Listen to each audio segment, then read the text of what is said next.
Welcome to Art Destinations. My name is Sarah Rhodes, an artist based in Lutruwita, Tasmania. In this 5th episode of Art Destinations, I'm in conversation with Carolina Mazzolari, an Italian textile and video artist living in London. As a daughter of a Milanese perfumer, Carolina knows the importance of creating illusion and connection through her art. In this episode, we explore her collaboration with Royal Ballet choreographer and dancer Kristen McNally and the Royal Opera House senior costume production manager Ilaria Martello to honour the women around the world who ran public laundries. We focus on Venice in particular, where women came together to wash clothes in Venice's rivulets. Their work alone together comprises of a video of Kristen McNally dancing both in the sea at Portofino and in the studio, together with 2 large-scale tapestry works. The video was projected onto sheets hanging in the streets of Venice, outside the Domus Civica Gallery in Polo, and the tapestry work was presented in the gallery's front window. Alone Together aims to connect us with everyone involved in invisible domestic work. Art Destinations will be published fortnightly, and each season will focus on one place. The first season explores Venice and aims to provide an understanding of the layer tourists rarely see. The second season will focus on Tasmania, and the third, Sicily. Please take a minute to sign up to the email newsletter on the website artdestinations.org and follow this podcast on your hosting platform so you don't miss an episode.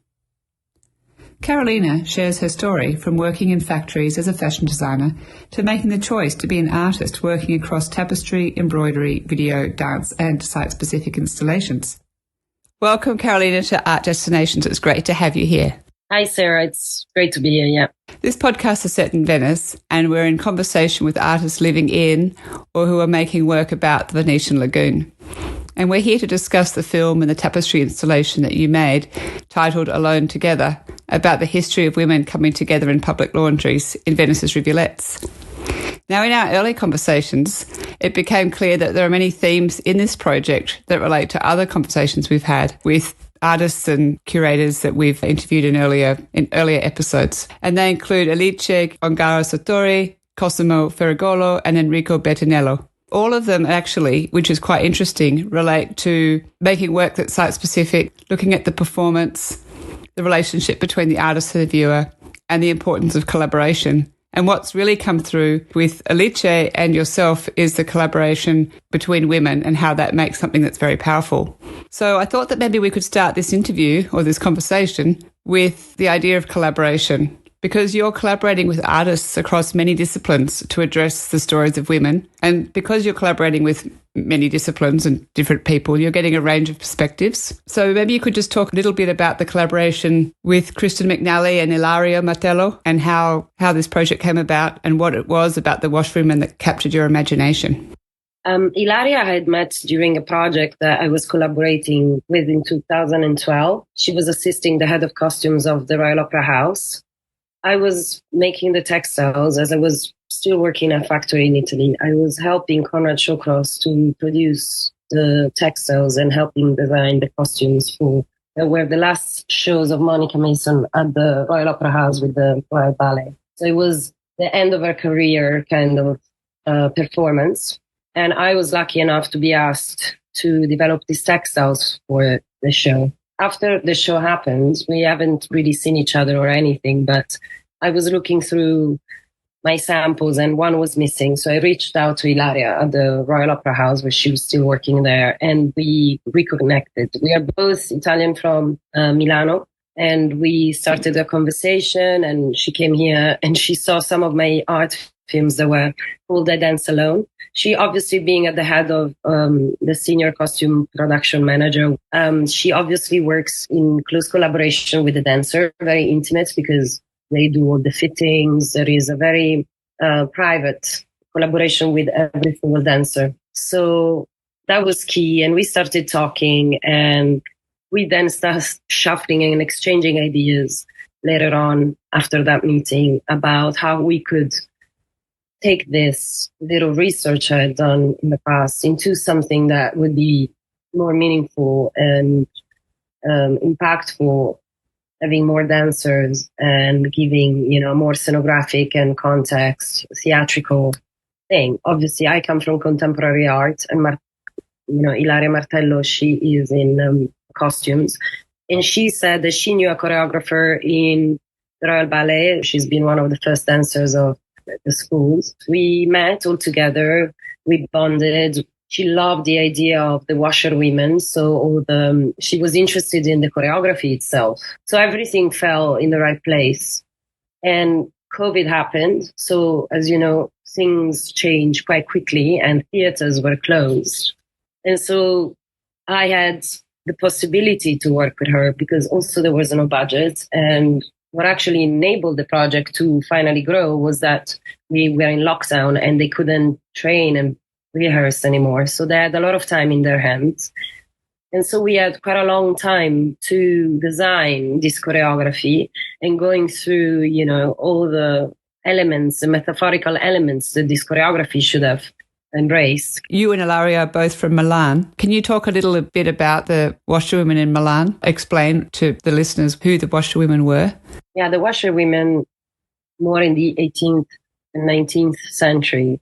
There is these historical sites in Italy that are everywhere. There is a river, which are le lavanderie. And they're made of stones. They're like abandoned temples. And it's where women, they used to go and meet in the village, in the city, and they could wash their own things. Or maybe there were some other women that were employed by others to do their own washing, obviously. But they were kind of a public site where that you could use to do that because there were not washing machines. It wasn't like spread until after the Second World War. It wasn't very common. So these sites are very interesting because they're like temples and they're so evocative. You can feel the women being there, having been there. And so it was very romantic thinking that we could transform and aesthetize, but also create a choreography of this labor. When it's done and gathered and done together, becomes almost like a ritual when you see them doing it. I wanted to give this particular wave because I work a lot with textiles, and it was very important for me and Ilaria to link one of the labors of female labors of the past with something that is connected to our work, because that's one of the processes that allows us to create the final thing we're doing, right? The cloths all comes from there, the washing, the preparation. It's the preparation of what we're going to make. So that was very important. Because I just thought that was really beautiful, you talking about the washerwomen on the sides of the rivers all across Italy and how they're coming together and it's like a ritual. Can you paint a picture of what that would have looked like in Venice? I think, yes, in Venice they would have had probably the same structures. And they designated areas that were the only areas where you could hang the sheets, because that obviously would impair people from walking through, because if it was scattered across the city. So there are areas, we know, they're very famous, they're called le chiovere, where you had the access to the water, il pozzo, and then you could hang the sheets. There were also other areas where women were employed for putting together the sails of ships. And so you had the dyeing area and designated areas for that. The common denominator of this is that the city always offered a public space where you could go and do your laundry. These sites are usually near a river or a canal or in the lagoon, and where the water passes and you can just access to it freely. And it's everywhere, not only in Venice, as I said, but even in the mountains, on paths, you find them. It was very common in Italy. If you were going to visit Venice, which part of Venice would you go to see, to remember those times? There are various areas. Le Chiovere in Venice, which has a particular language as well, they have a slang. Le Chiovere, there were these open air spaces where the etymology is chiovi, which is chiodi, which is nails. And these places, they were used to, to pull all the sheets, anything, or, even if they were dyed or if you went there to wash them. So Le Chiovere is the place, and that's the place. And this is a kind of word that you find in many boroughs, which are called sestieri in Venezia. You find these words, the word of the chiovere, the ciovi, the nails. In each of the areas around Venice, they have the sestieri and the... There are campielli where you find the water access. And when you find this word, le chiovere, relates to the fact that this was the area where they used to have the nails on the walls of these paths.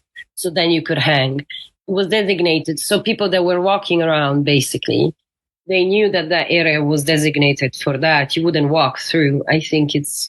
So collaboration's been a really big theme for you, working with Kristen and Ilaria, but also focusing on the women coming together. So what is the significance of womanhood and collaboration that's coming through in this work, or in your work more broadly? I think for all of us, the collaboration is key to the project. It's all about womanhood and sisterhood, and it was key for us to express this collective power that women make when they work together. And even if it's a very difficult labor, it's very interesting when women get together because it creates a sort of energy. And we were trying to depict kind of this ritualism that comes out of menial tasks work, very hard labor work. And so it was important for us that this project was a female ritual. That's what we wanted to achieve in the end, and create a choreography that me, Ilaria, Silvia, and Kristen to work exclusively with women, but also without excluding anything else. It was a female-led project from the beginning. I contacted Myra Calix, who's this brilliant composer, contemporary composer. I needed the film to have a sound. And so I reached out to her because in those days of lockdown, we were texting a lot about politics and we were more in contact than we would usually be. We are friends because we've been on other projects with her, not directly. But so I knew her personally. And she said that she would have loved to collaborate with me. And it was crazy about this idea of the washerwomen because she had spent 2 years researching about these water drummers who are washerwomen in the Pacific. And the water drummer also was always ever performed by women. And in the Pacific, especially, that created this technique of water drumming in the water while doing the laundry. And she had put together these sounds and this composition, and she had reached out to this other composer. And so then now she knew why. She said, I know why I've done this research, because it kind of, it's so direct linked to what you're saying. So that was very lucky. And then we started, I started researching on this thing. So did you end up working with that, or will you ever work with the Pacific Island drummer women? That's what we wanted to achieve at the beginning. As I said, she passed, so she couldn't complete this. She couldn't complete the score. It's really interesting that you've decided to make a site-specific work, because you could have easily made either a live performance, or you could have made a video art that was seen in a more static environment, but you've made something that really brings the streets of Venice alive. Would you please describe what the people saw when they were walking past or when they visited your exhibition? It was very interesting finding this location, Domus Civica, and I did it with the help of Luca Berta in Venice, who is an amazing producer for art production, and he helped me considering we had no budget. And we found this incredible institution kind of thing that it's been led as a charity.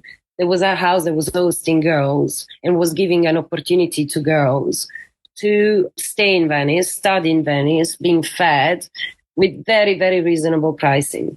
So it's kind of a charity led, and it was about girls. And this big house, the Domus Civica, rises above the Chiovere Street, which is the street of the Ciovi, where they used to pull, the lines of the sheets. So that there was a lot of symbolic things that led us to decide that that was the right place to do it. It was supposed to be itinerant and growing, this project. So it has many ways of adapting to very different architectures and spaces. It's site-specific here in this particular location, but it has a multitude of ways that it could be done. Anyway, in the streets, they have these 5 very large windows, which usually are exhibited as being white walls and having some paintings hung. But we decided to open 2 of the main windows and create a set there that was projected during the night. So at night, when people would walk to the station to take the last train, especially, they would have this experience of this extra space that was completely changed the perception of the street itself. It suddenly created another room, another space for to look into, very colorful. And so there was a gallery space with 5 big windows, and then your tapestries were shown inside the gallery?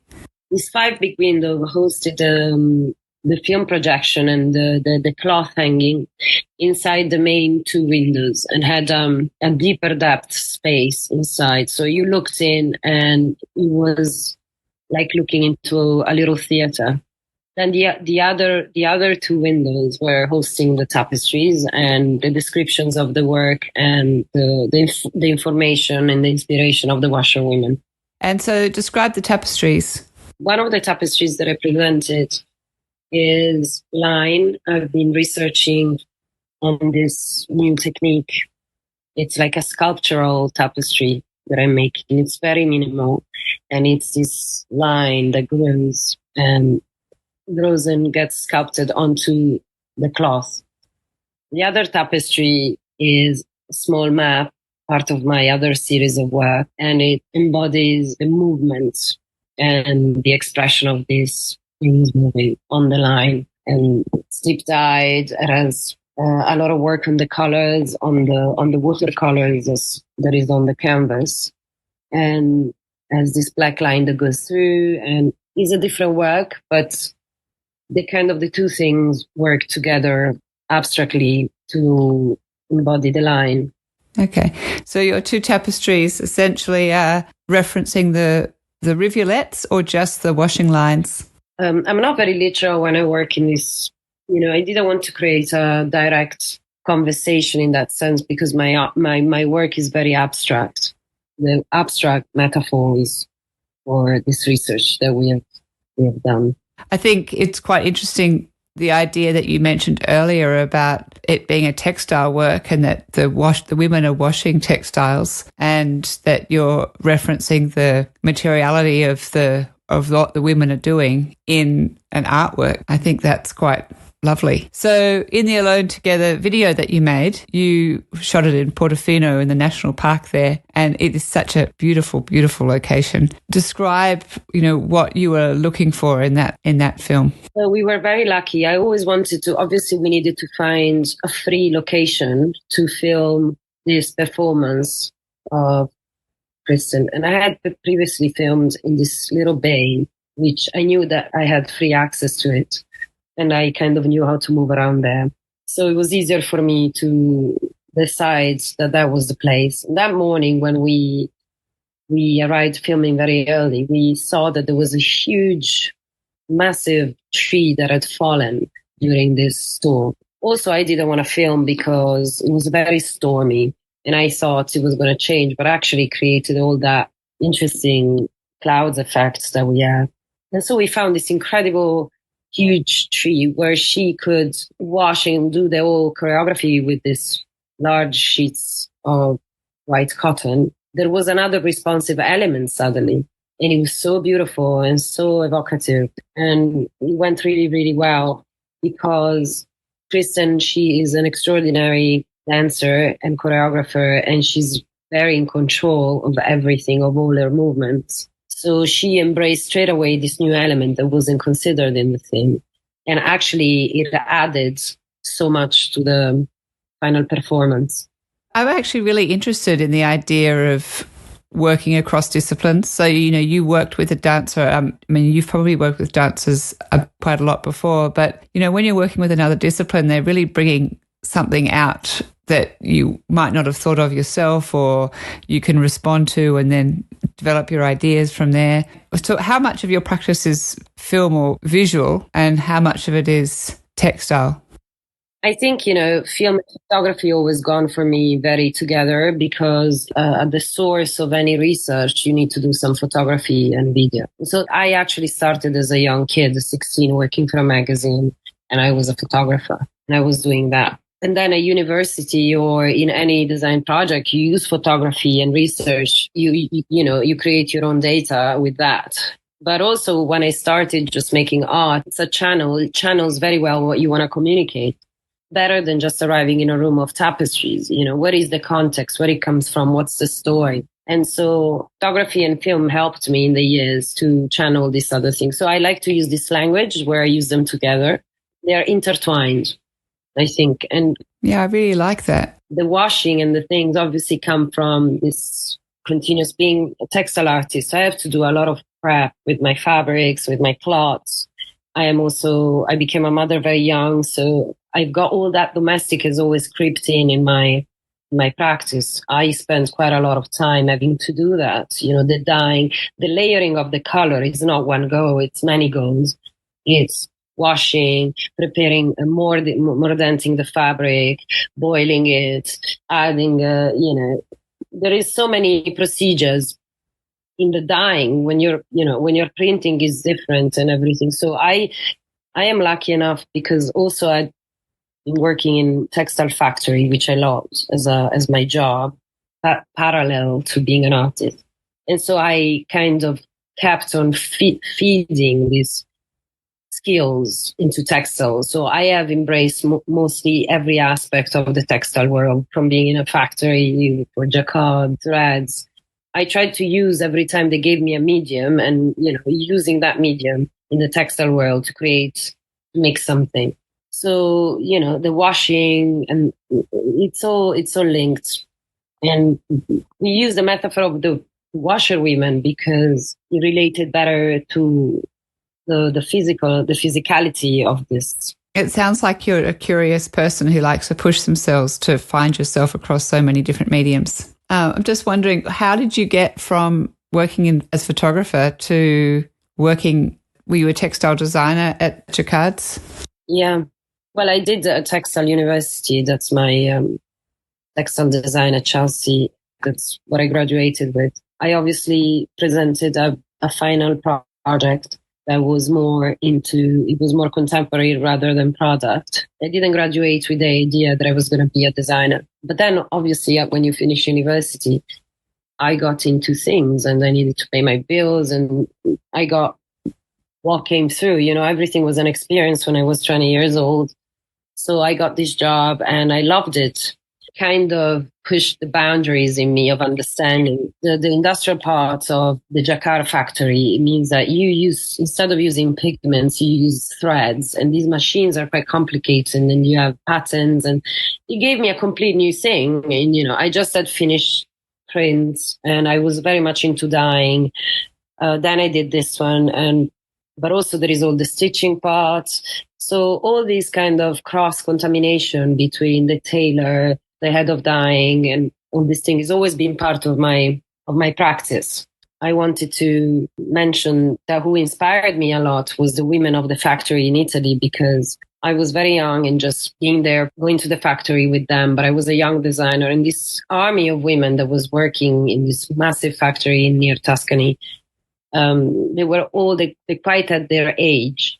And the factory was so hot, and they would show up every morning and leave every night at 6, and they were so resilient and so strong. And that's what really inspired me, because they taught me everything.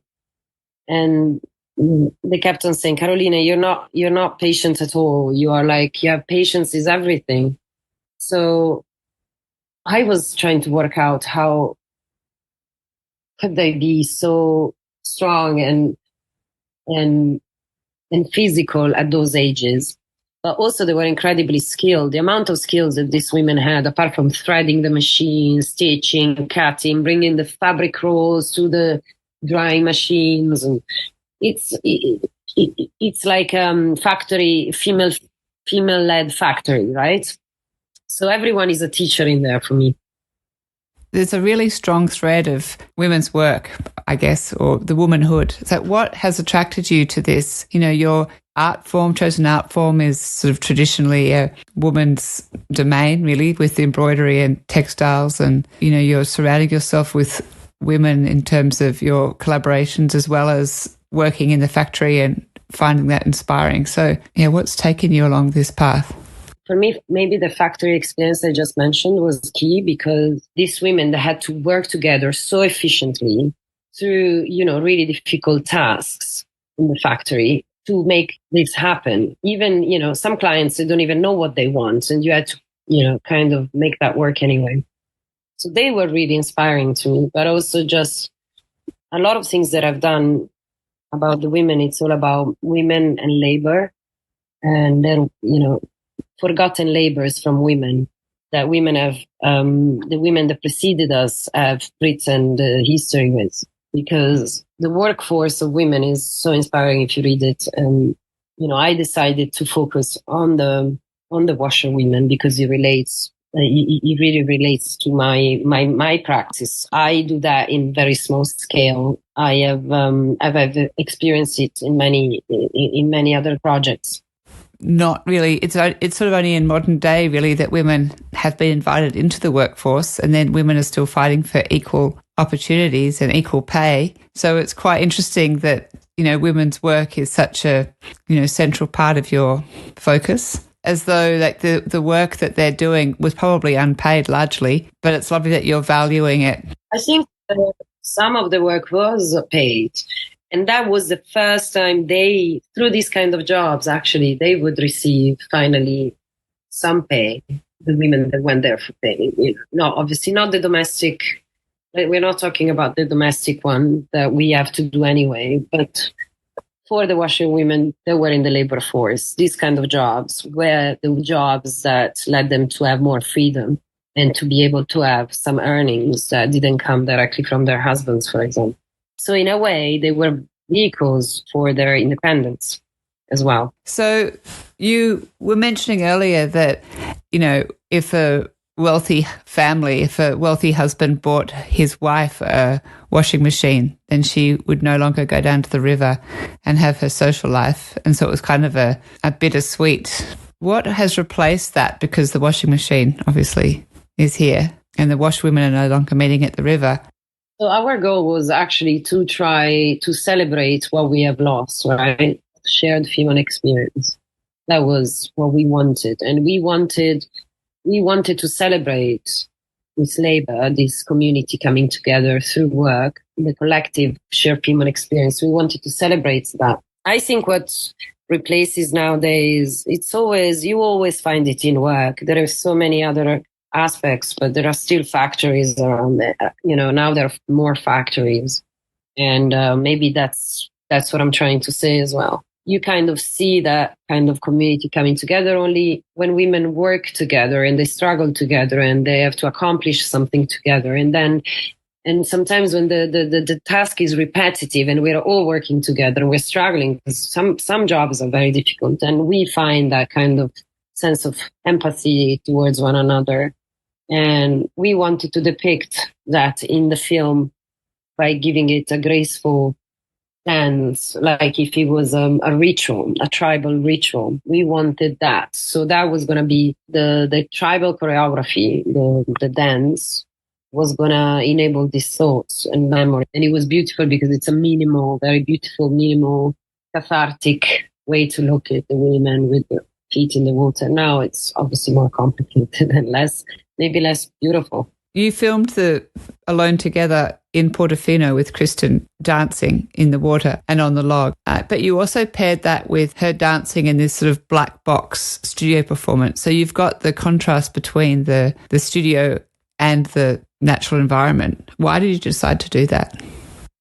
We decided to do that because we wanted to have a visual, like different reference in the video. It was like a merging thing aesthetically and conceptually in the film itself.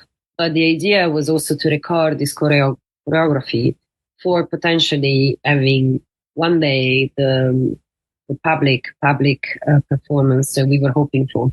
So the black box was kind of mimicking a live performance.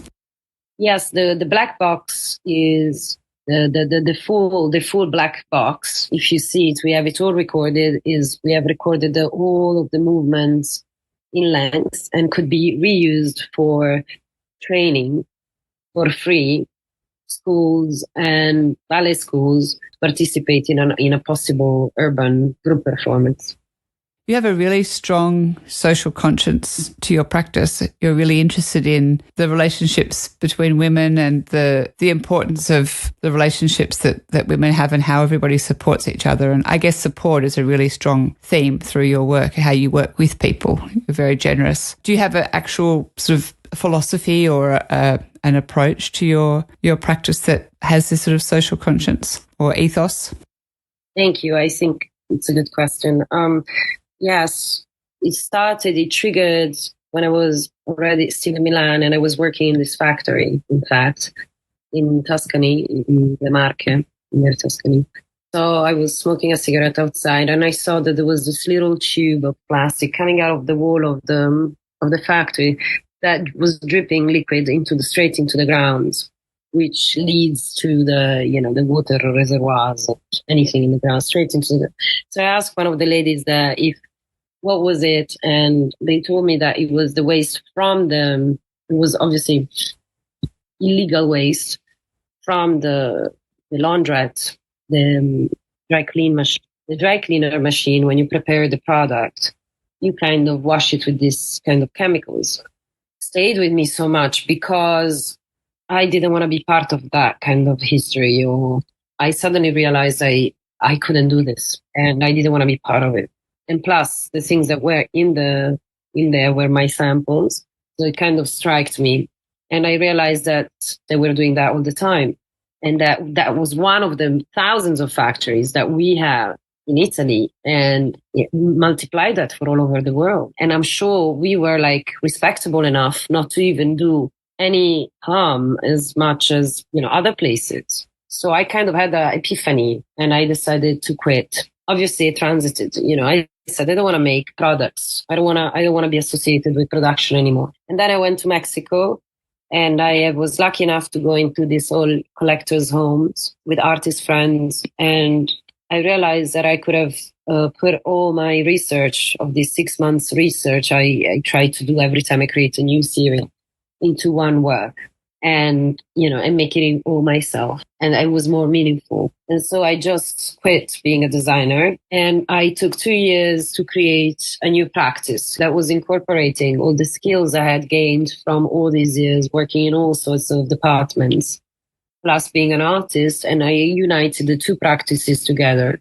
So being a filmmaker, an artist, and a designer, and tried to make that into one thing. I wanted to be original to myself and honest to myself about if I do something, I really want to do something I really like doing, I enjoy doing. That it's meaningful to me, that it doesn't harm anything or anyone. And it took 2 years, but I made my first 2 tapestries, and I think I was very pleased, and it was very different from anything that I'd seen before. And so I decided that was it, and I had to continue. And I always kept the language between the film and the physical work, the duality of that. The performance aspect kind of came in also with Ilaria, because Ilaria gave me the security, because she's so used to work with on so many public events, like in the theater, theaters such as the Royal Opera House. I would get too stressed about having to worry about all these rules. Working with dancers is incredibly delicate because they own a particular personality. You have to be careful about. It's a lot of social work you have to do as well, in the sense that there are so many things that someone that comes from my world doesn't know about the way you deal with them and all the procedures. So she brought in the project this security in me that we could do this together and bring it to another level. That's beautiful. And so some of the tapestries are quite large.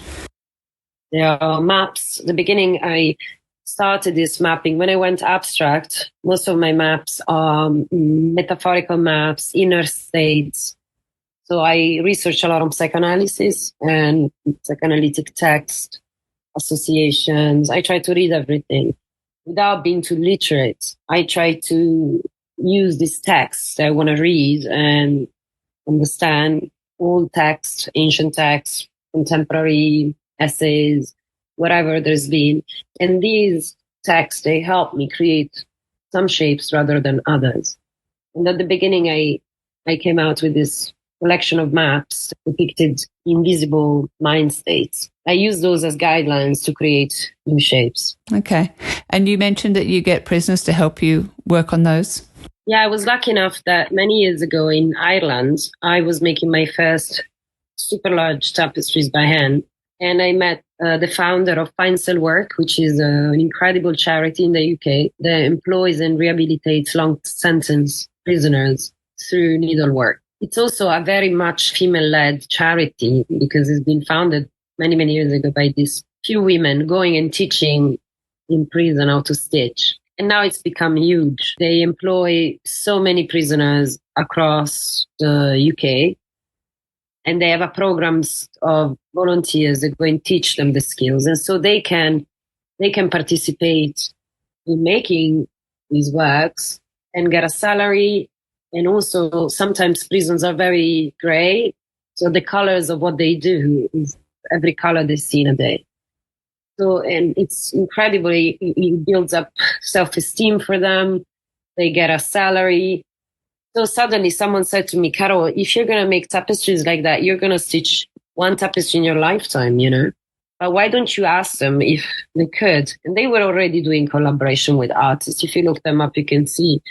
And so we started. And now it's been many years.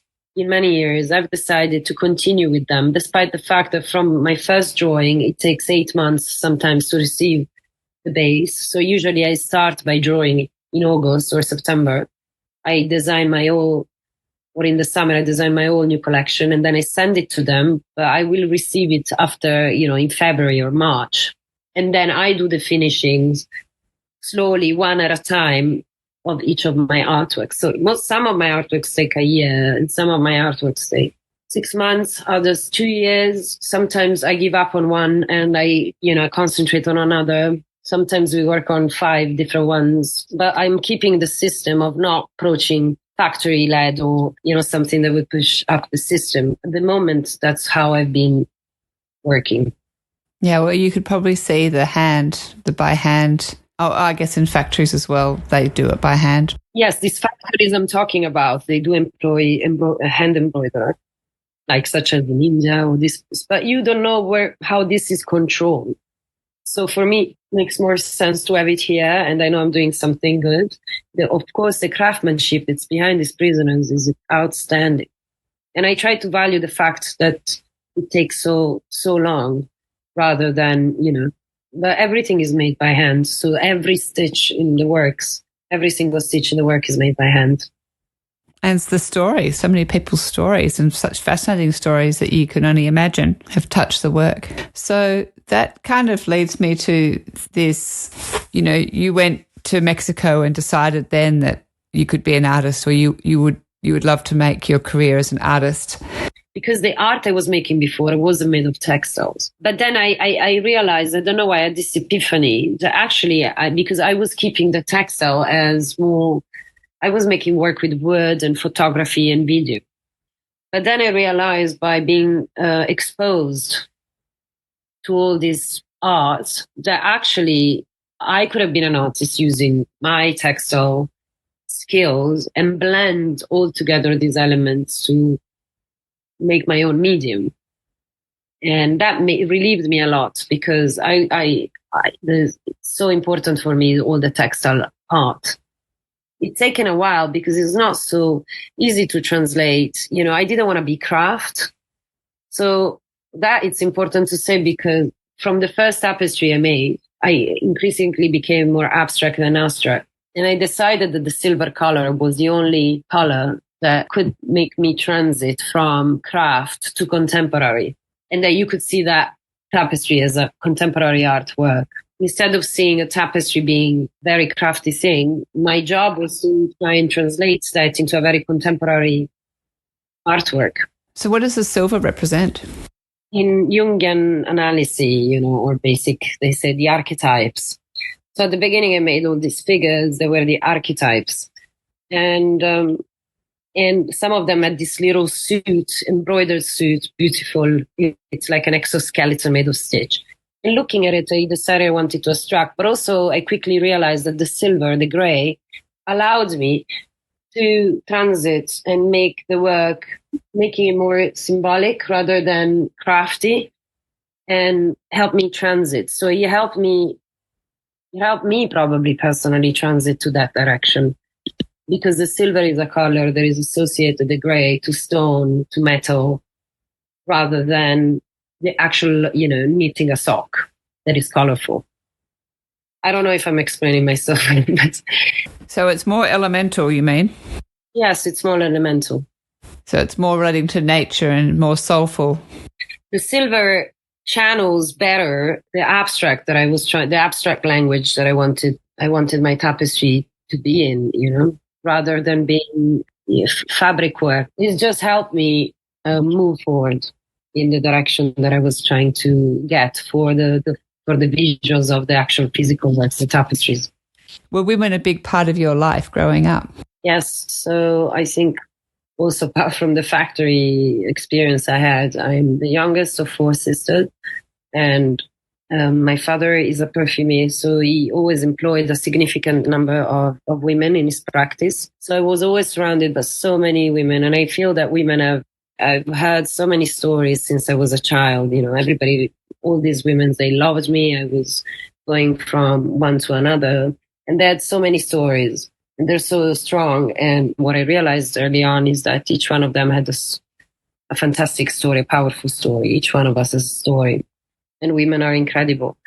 And being the youngest of 4, the gap and, the social gap that there is between me and my sisters in the way that we've been brought up in terms of freedom and education is huge. And I think also this inspired the work about thinking how these women that I am trying to revive and to bring back in the project, in what social context were they, and what was their labor life like. And so it's incredible, because if you think about how much have women achieved in terms of rights and freedom, being the youngest of 4, for me, had huge privileges that my sister didn't have. Just even in the way you would think about something, and, whatever I think and I want to do, I can actually do. This is how I've always kind of been, despite being still a girl.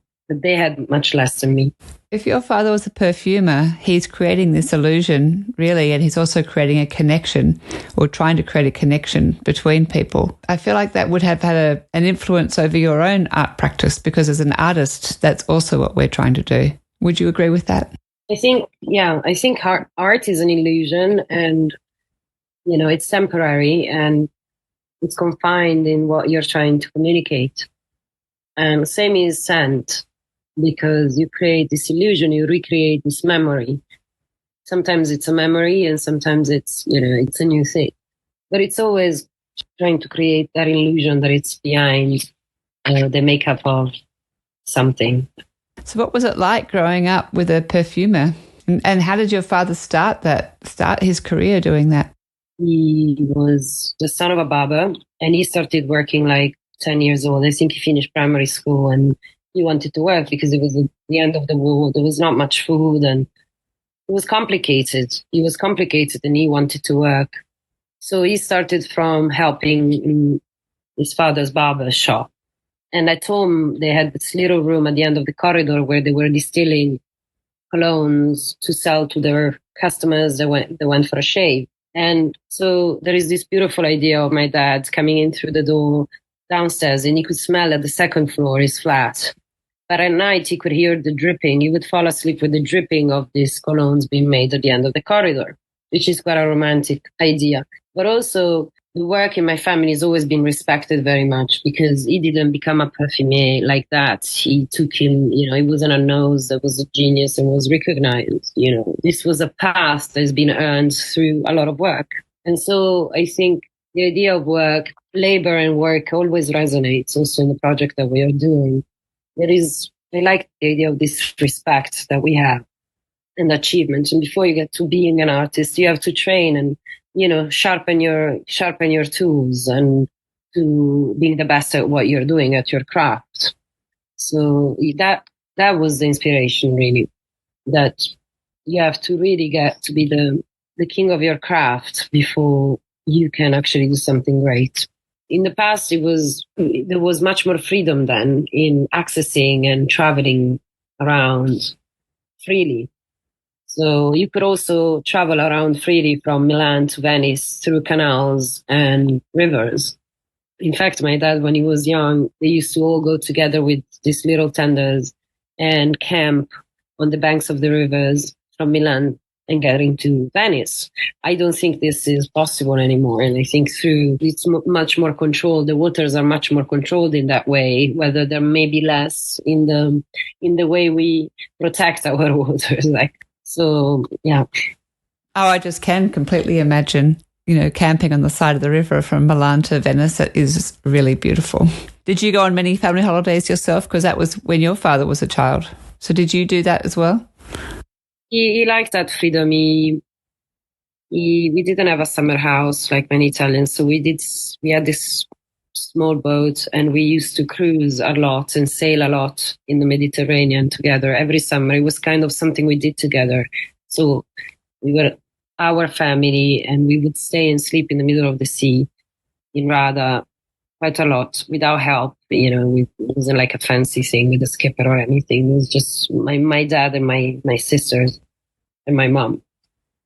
And even when the little baby was born, my brother, we would sail anyway. It was much more free even there. It was easier. It was more approachable by everyone. Now it's become something elitial. I was lucky enough to experience just kind of super free thing.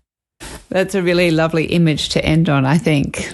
Sailing the Mediterranean with your family, a family of 5 children, was it? Yeah, we were 5. Yeah. I can just imagine your mother wrangling them all on the boat to keep them on. Yeah, no, that was a problem. We had, now I'm going to do it and you can cut it out. So when I was 5 years old, the boat that we were on took on fire. And so we were in the middle of the Mediterranean and it was a real problem because the engine was on fire and 360 degrees, there was no one. And I remember my dad being completely panicked. And so he Mayday, SOS, until he remembered a friend that was on the same way. That after an hour or something, they arrived close. But it was a serious thing, the boat took on fire and it was melting and it was going. So we had to swim across to go on the other boat. By the time we were on the other boat, they rescued us. The boat we were on completely sunk. So that was, water in my work has been very present. I don't want to make it into a thing because obviously water is the source of inspiration of so many artists and so much art in history and nowadays. But that is for sure, I was always interested in that and the colors and the cathartics is linked to it. It's amazing how many artists actually have these sort of near-death experiences and then make the work about it, particularly with water. With Bill Viola, he does something similar, I think. Yeah, Bill Viola is very similar to what I've experienced when I had to jump at 5 years old on my father's shoulder. I jumped in the water because all my sister had left. They were much older than me, but I jumped with him and I sank down, so deep down. And it was my first time I went so deep. And I opened my eyes and I saw this crystal water with bubbles. It was beautiful, but at the same time, I couldn't breathe and I was terrified. But sometimes it happened that when I saw those videos of that, with the people, with Bill Viola's work, it relates to that a bit. He's very good at creating that transition there. Okay, Carolina, thank you so much for coming along and sharing your story. It's been really, really interesting. Thank you, Sarah. It was very interesting talking to you. Thank you for listening to the 5th episode of Art Destinations. Next, we are in conversation with Nuvola Rivera, an artist who works with a professional psychotherapist to imagine the island city of Venice as a person. This is an interesting idea to me, as my own work looks at the parallels between the geography of an island and the self, using the idea that place shapes who we are. Please subscribe to Art Destinations wherever you find your podcasts, and sign up to our newsletter on our website, artdestinations.org, as we send out fortnightly newsletters promoting the next episode. I'm your host, Sarah Rhodes. Ciao for now.